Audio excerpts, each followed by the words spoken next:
the Johnson Wax Program with Throckmorton P. Gildersleeve. The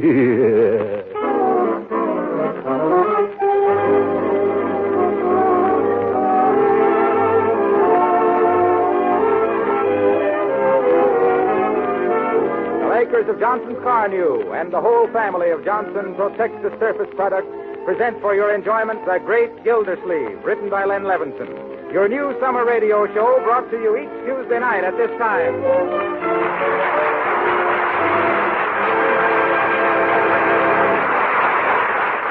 We'll hear all about The Great Gildersleeve in just a moment. Right now, here's a question for you quiz lovers. What is it that does two things at the same time? You're right, it's Johnson's Car New, that both cleans and wax polishes your car at one and the same time in one easy operation. Now, if you drive a dull and dirty car around town, it's just because you haven't heard about Car New. You don't know how easy it is to give your car that showroom shine your family will admire so much.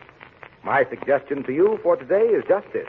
Tie a string around your finger if necessary to remember to stop in at your regular wax dealer, auto supply store, or service station and buy yourself a can of Johnson's Car New. Don't put it off. The cost is very low and the results are amazing. You'll agree with thousands of other enthusiastic car owners that your car looks like new when you use Car New.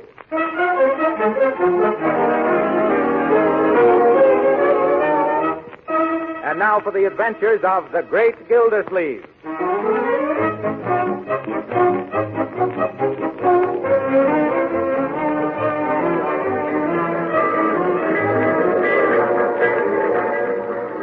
Wistful Vista.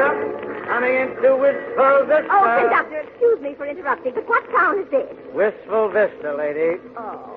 Now, you won't let me ride past Summerfield, will you? Lady, we don't reach Summerfield till tomorrow, and we can't go past it because it's the end of the line. Yes, you told me all that before. You say this is Wistful... Oh, Wistful Vista, where Fibber McGee and Molly live? Yeah. Oh, my. Do you think I'll be able to see them from the train window? No, lady, the McGees are on their vacation. Oh. But there's Throckmorton P. Gildersleeve, their next-door neighbor out there. Where? Where? That portly gent with the mustache on the platform, the one making a speech to his employees. How do you know they're his employees? Because every time he takes a trip, he gives the help at the factory an hour off to come down to the station and wave goodbye. Well, so that's Mr. Gildersleeve. Well, I never thought... I can't tell you how touched I am to see all the employees of the Gildersleeve Girdle Works down here at the station to bid me goodbye. It's very... by the way, is there anyone left at the plant? Well, no, TP. Well, what if some orders come in? Who's taking the phone calls? Mert. Oh, Mert, eh? Well, as I was saying, while I'm away, I expect every one of you to uphold Gildersleeve Girdles to the best of your ability. And don't forget our motto. If you want the best of corsets, of course it's Gildersleeve. Very good. Just remember, put everything you've got into those girdles. Will you do that? Thank you. And though it's necessary for me to go away and attend to other enterprises, the one thing closest to my heart is the Gildersleeve Girdle. I want you all to carry on as if I was right here. And now I know I can count on each and every one of you to do your duty till the day I return. How long will you be gone, T.P.? At least 3 days and maybe till the end of the week. Before you go, TP, the Gildersleeve Girdle Workers Guild wishes to present you with this handsome leather briefcase as a token of our esteem for you. I don't know what to say. Except, by George, when I get back, I'm going to call in my lawyers and draw up a profit-sharing plan so that eventually all you folks are going to get the work. I'm going to give you the work. What I mean to say is... Yes, all aboard? Oh, no. Oh, my goodness, out of my way, everybody. Where are my bags? On the train, T.P. Thanks. Oh, I forgot to buy a ticket. Where do I buy a ticket? On the train, TP. Oh, yes. Let go of me, boys. Where are you pushing me? On the train, T.P. Goodbye, children. Goodbye, children.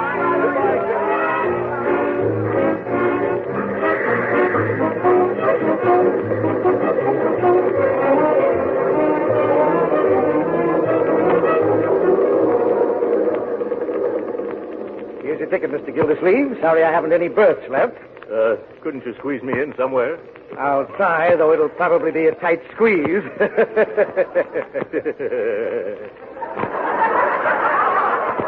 Tight squeeze, eh? Side splitting, isn't it? Going to be in Summerfield long? Oh, no, conductor, just 3 or 4 days. I'm taking over the administration of my brother-in-law's estate. Yes. Oh, that's so? Yes, they own an automobile agency that hasn't been doing so well lately, and I'm going to set it to rights. Don't you think maybe you're biting off more than you can chew? Not at all. Oh, that reminds me. It's dinner time. Which way is the diner? Why, an experienced old traveler like you should know where the diner is. Why, of course. No matter where you are, the diner's always at the other end of the train. See you later, conductor.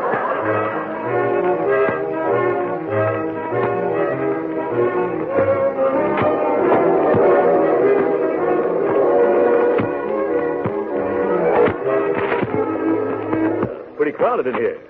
I smiled. Is it all right, Angular?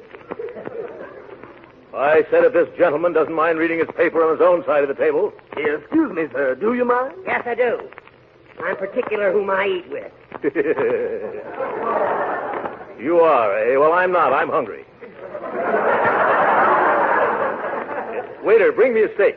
Nice, juicy double tenderloin rare. Waiter, where's my milk toast? I ordered it 15 minutes ago. Yeah, I'm sorry, but milk toast takes time, you know. And waiter, I want a big heaping plate of French fried potatoes. French fries, yeah. And some pickles.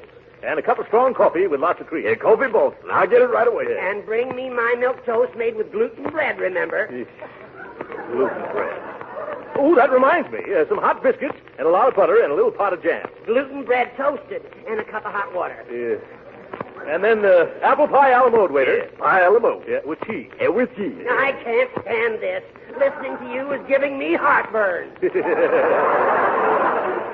It is, waiter, don't forget mustard, beefsteak sauce, ketchup, chutney, piccalilli, and a soda quick. Yes, sir. Right away, sir. I'll be right back. Of course, it's none of my business, mister. Then don't stick your nose in it. Yeah. Well, all right, if that's the way you feel.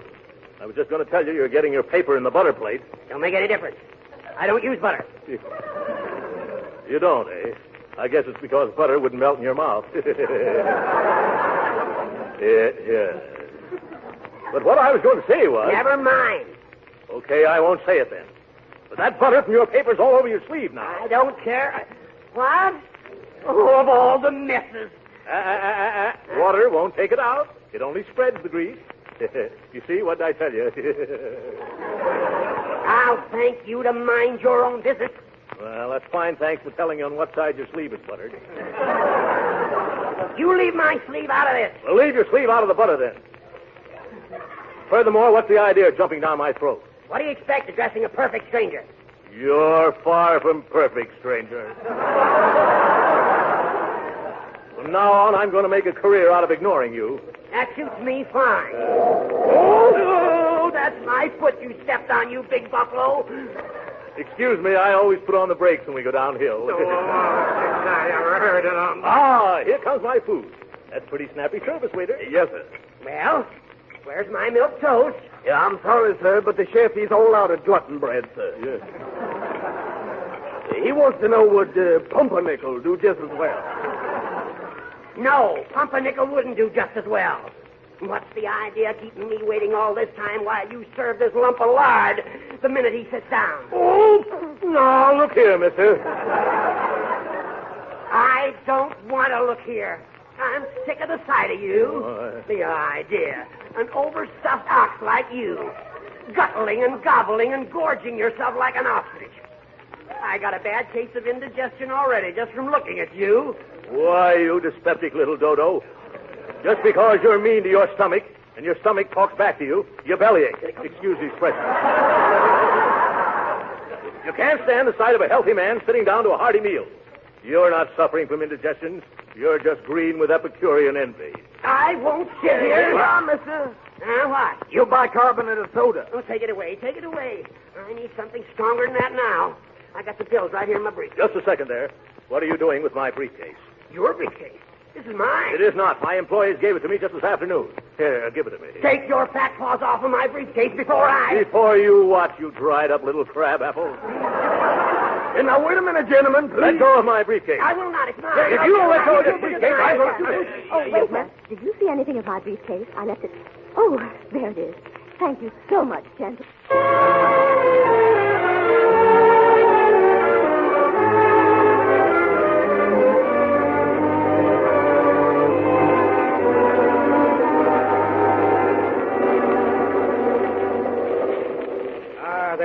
Gildersleeve. I've located a berth for you at last. Oh, that's fine. I was getting tired of sitting around here in my pajamas. Where is it? It's upper 9 in the next car. Upper 9? Mm-hmm. Oh, my goodness. The last time I was in an upper berth was, let me see, 50 pounds ago. Well, that's the only thing I've got, Mr. Gildersleeve. The porter's making it up for you now. All right, conductor, I'll have to make the best of it. Good night, and thanks. I do hope that porter gives me a wide berth.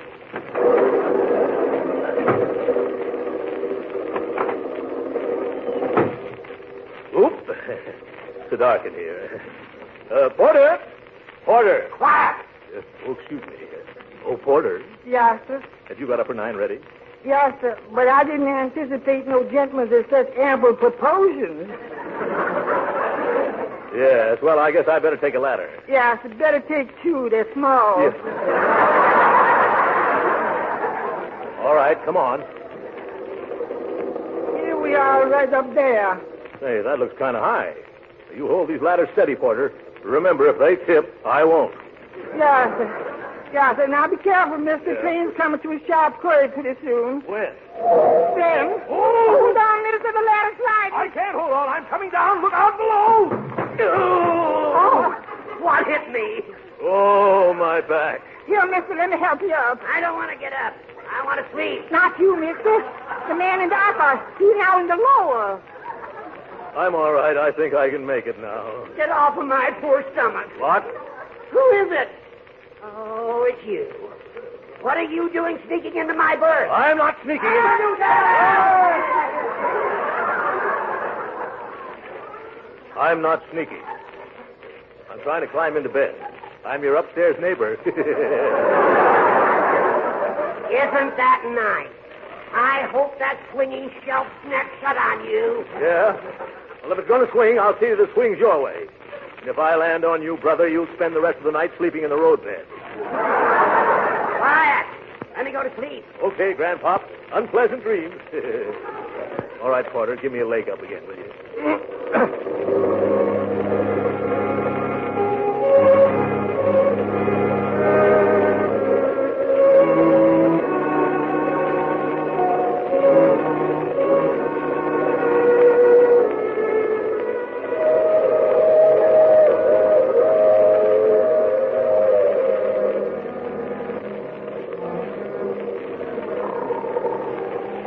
32,473. 32,474. 32,475. Oh, good Godfrey. 2 o'clock already. And still not a wink of sleep.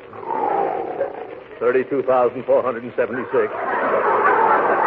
32,477.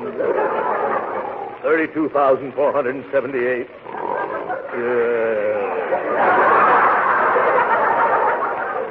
What's the use? There was only some way of stopping that buzzsaw down there. No, I can't stand it any longer. Where's that porter? I've been ringing for a half an hour. Did you call me, sir? Yes. Would you mind getting me a cup of ice water? I can't sleep. Yes, sir. Yeah. Here it is, mister. Thanks for the ice water. You needn't wait. Good night. Oh, good night, sir. Yeah. Now, if I can hold the cup in this hand and open the lower curtain with the... I've got it.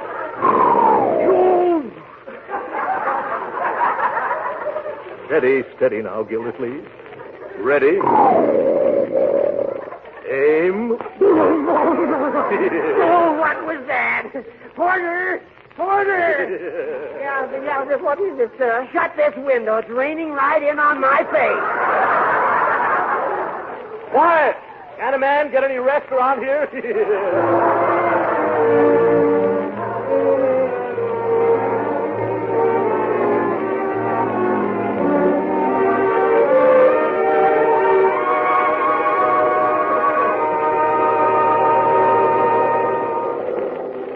Good morning, Porter. Had a wonderful sleep. How long before we pull into Summerfield? In about 5 minutes, sir. You want me to brush you off? No, I'll walk down the steps like the rest of the passengers.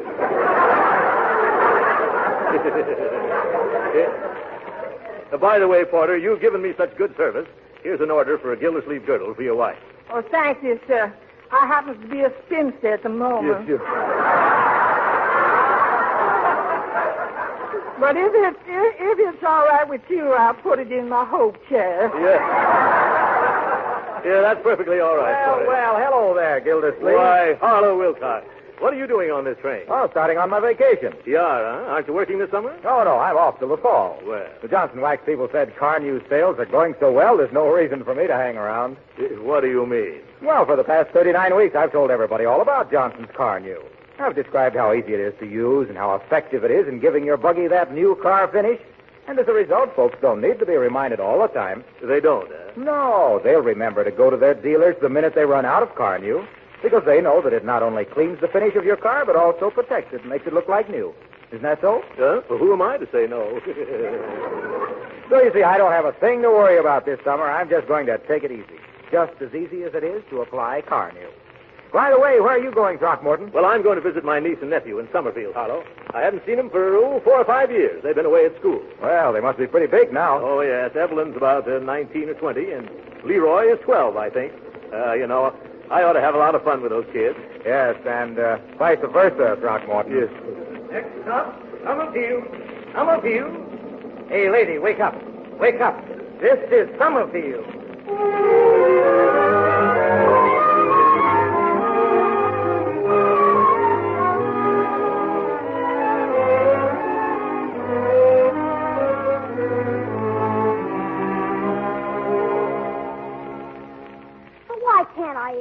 Why can't I call him TP like they do down at the foundry? It isn't a foundry, Leroy. It's a...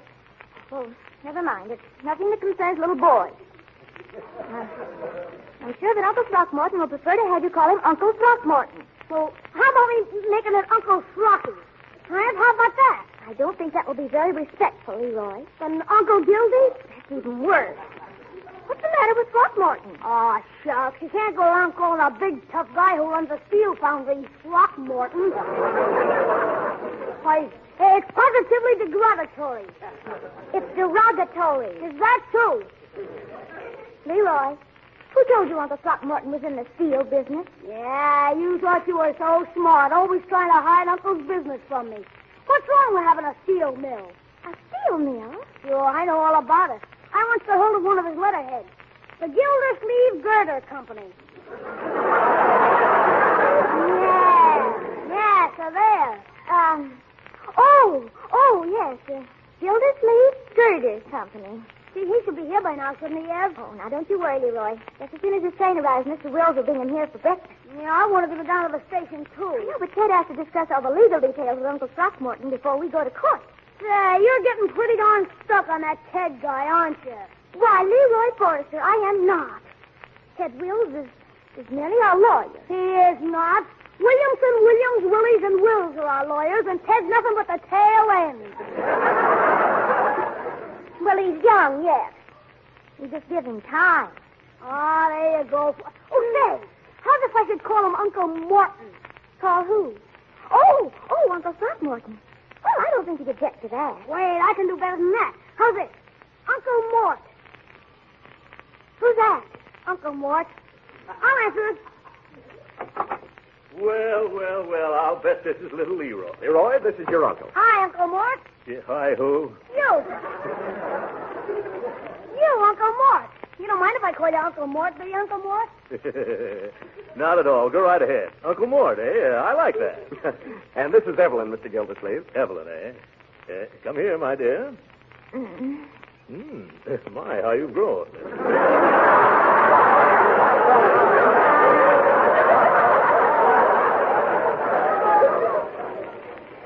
Hello, Uncle Throckmorton. Yeah. Here, let me take your hat and coat. Will you have some breakfast? No, thanks. I've already had mine on the... Well, I'll have a cup of coffee. Sit right here, Uncle. Ted, you sit over there. Oh, thanks. My, this looks good. Well, did you make this coffee yourself, Evelyn? Yes, I did. Hey, Uncle, will you take me back to Wistful Vista with you and let me work in your factory? What? Well, I didn't think you'd be interested in that sort of thing. But, Leroy... Here I am, Uncle Mort. That must be some way out. I bet you make the supports for a lot of big projects there.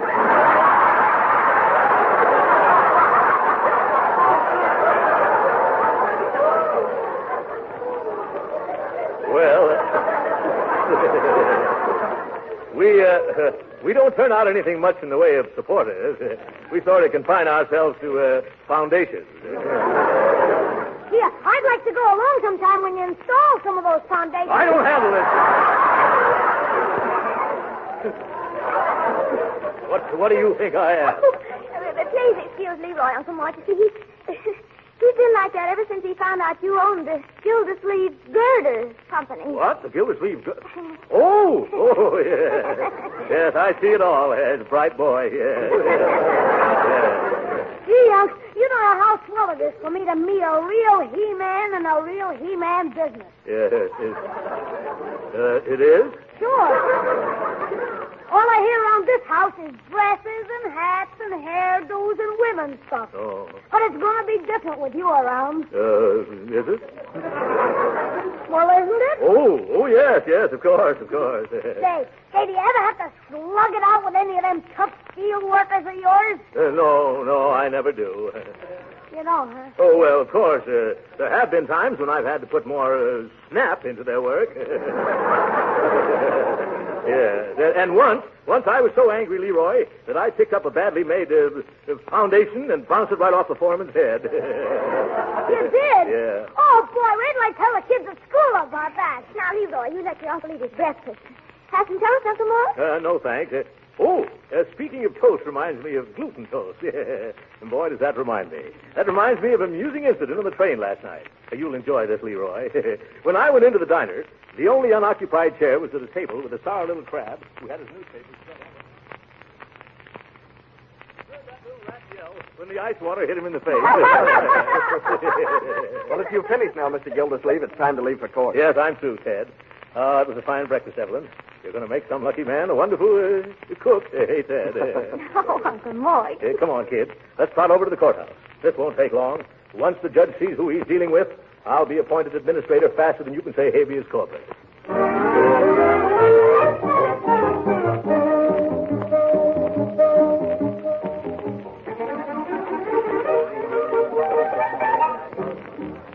Well, all I can say is we run things better than this in Wistful Vista. 11 o'clock and the probate judge hasn't even shown up yet. Oh, Judge Hooker's usually very prompt. Yeah, the trouble with some of these judges is they think they're little tin gods. Take those black robes away from them, what have you got? Bow legs. That's a hot one, Uncle Mort. Yeah, I'm glad you like it. Everyone rise, please. Well, I'm glad he's here. Now we'll get this thing over with quick. Fair court, Department 25, the Honorable Henry H. Hooker, Judge for Silence, Sound Session. Please seated. Sit down, Uncle Mort. Huh? Yeah. Oh, my goodness. Who's that man sitting in the judge's chair? Well, that's Judge Hooker. Judge Hooker? That's the man in the lower berth.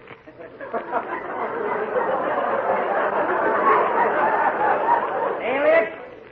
That's him, all right. Petition of Throckmorton P. Gildersleeve for appointment as administrator of the state of A. Forester. Well, that's us. Come on, Mr. Gildersleeve. I'm not feeling very well, Ted.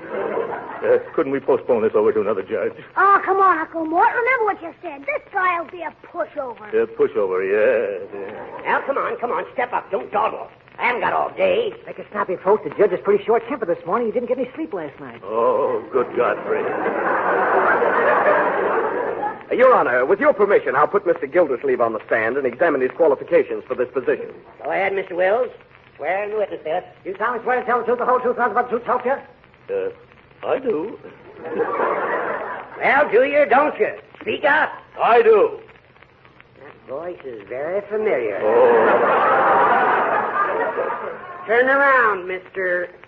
Oh, so it's you. Yes. Yes. Hello, Judge. How are you this morning? I'm loud. Witness will confine himself to the matter at hand. Mr. Wills? Yes, Your Honor. I'll examine this man's qualifications if you don't mind. Why don't, Your Honor? Yeah, but I do. Silence. Yes, sir. You're here to answer questions. Now then, Gildersleeve, if your name really is Gildersleeve, what do you do for a living? I make girdles, Your Honor. Order in the court. Order in the court. And you, Gildersleeve. Gildersleeve.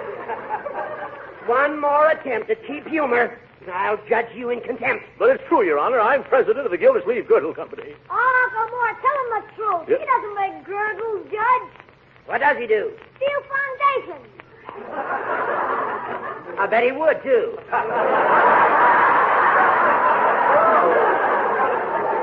Now, no more interruptions, my boy. Remember, this is a courtroom.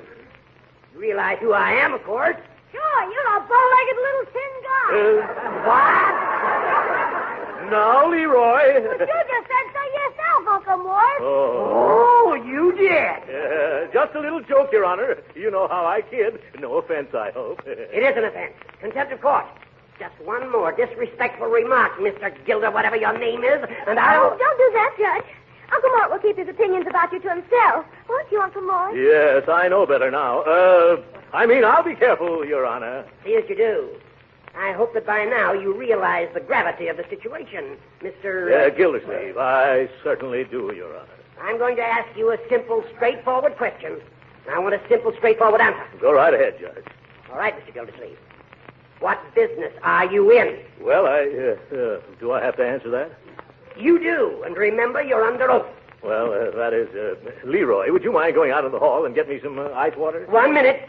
Who's running this court, you or I? You better not get Uncle Mort mad, Judge. Last night he threw a whole bucket of water on a guy out of a berth under him. And just because this guy was snoring. Oh, my God, here we go again. He did he? Yeah, and this boy Sap woke up and thought it was raining. Quiet. You ought to hear Uncle Mort tell it. Quiet. Thanks, I will. Let's hear all about it, Uncle Mort.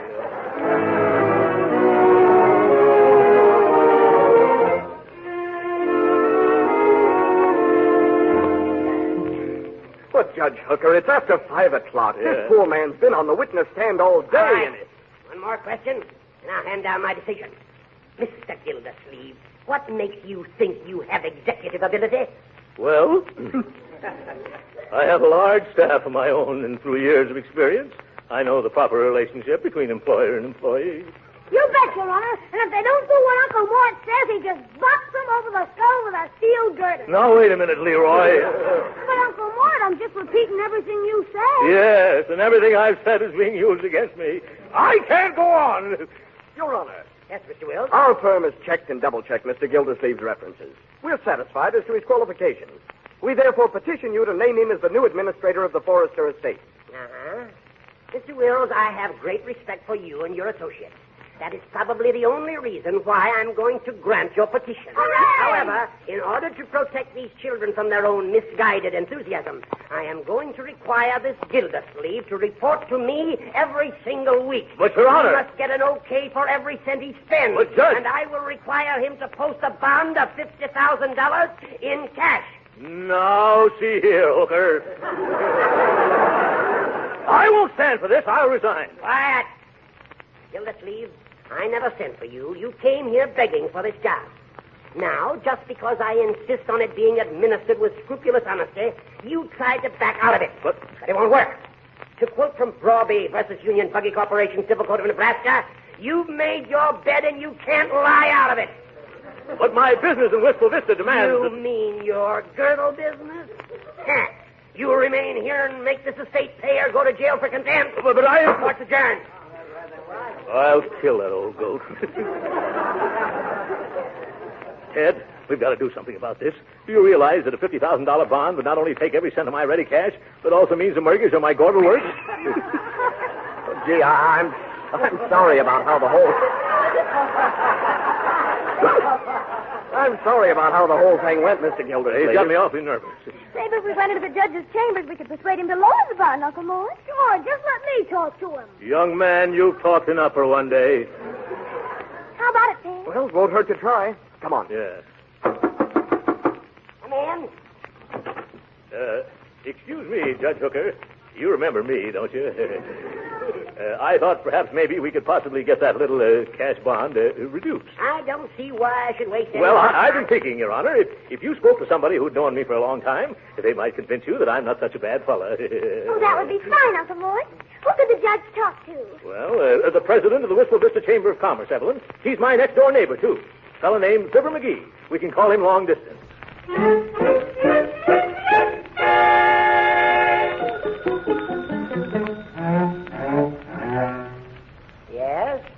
Yes, I see, Mr. McGee. Yeah, I'm glad you put me straight on that. Yeah, see, I knew my pal would set me in right. That's a very good point. I wouldn't have missed this chap for the world. Leroy, I want you to meet McGee one of these days. There's one of nature's noblemen. Oh, yes. This conversation will influence my decision a lot, Mr. McGee. Thank goodness. I guess you've made my mind up for me, Fibber. Ooh. Hold the phone a second. I'll tell him. Gildersleeve. Yes, Judge? Gildersleeve, I've decided to rescind that $50,000 bond. I knew that would happen if you spoke to my little chum. Yes. After talking to McGee, I'm going to make that bond $100,000. What? Give me that telephone. Hello? Hello? You're a hard man, McGee.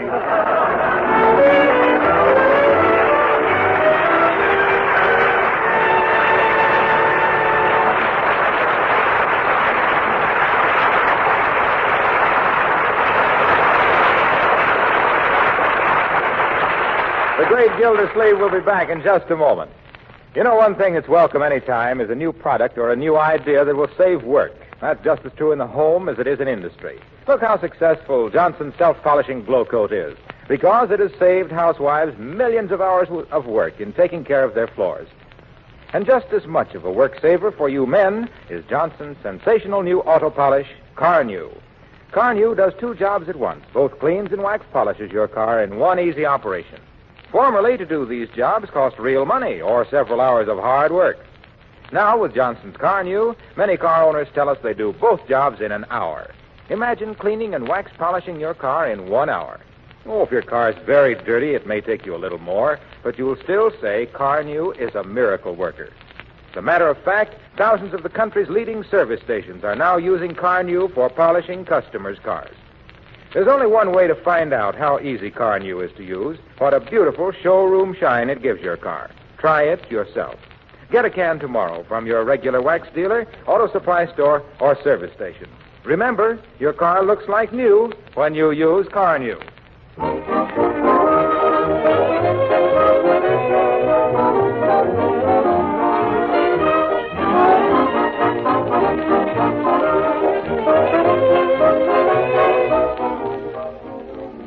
Uncle Mort, what are you going to do now? By George, I'm going to show that judge I can run that estate, or my name won't be Throckmorton P. Gildersleeve. You bet it won't, Uncle Mort. You won't even have a name. Yeah, I'll just have a number. Good night. This